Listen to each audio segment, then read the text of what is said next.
Recently, I went on vacation with my spouse. We had 2 vacations in one. We flew to the East Coast to attend a wedding and hang out with family, and then we flew home to get our car so we could enjoy a tent car camping vacation. Overall, the experience was pretty amazing. However, there were things I didn't take into account before I left. Firstly, I didn't realize how much time away from work I would need. Since we were going to be away for about 3 weeks, I also needed a week beforehand so that I could organize everything. What everything? Well, packing for a lot of social events surrounding a wedding and also packing for car camping. We had to prep the car for a long drive in varied conditions. We packed the car with our tent, sleeping bags, pillows, camp gear, and shoes for different conditions and more. In the end, it ended up being perfect, but also really time-consuming. So I decided to stop writing for a while and focus on our vacation time. Of course, upon returning home, my computer wouldn't start, so that contributed to another week away from work. What I learned from all the downtime is that my focus on writing has been wonderful, and I enjoy it and want to continue it.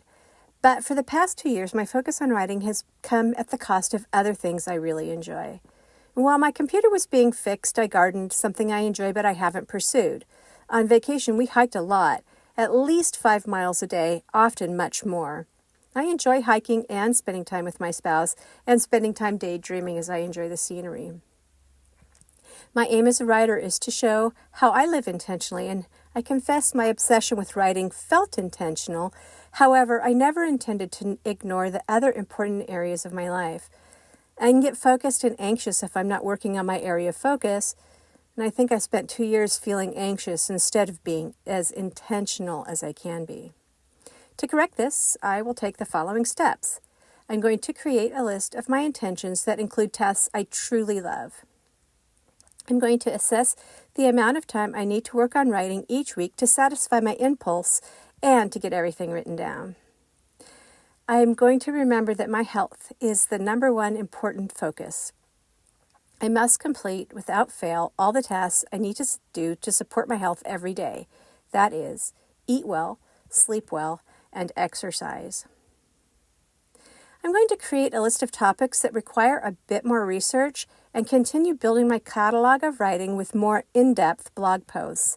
And then I'm going to reduce the number of times I post per month to twice so that I'm having better content for people to enjoy. I'm going to use the time freed up from my reduced blog content to write 2 books, 1 fiction and 1 nonfiction. I'm going to spend time outside every day. And I'm going to remember that participation in the moment is as important as the task itself. I intend to be present when I'm completing tasks. I looked up the concept of intention on Wikipedia and realized that my understanding of intention is limited.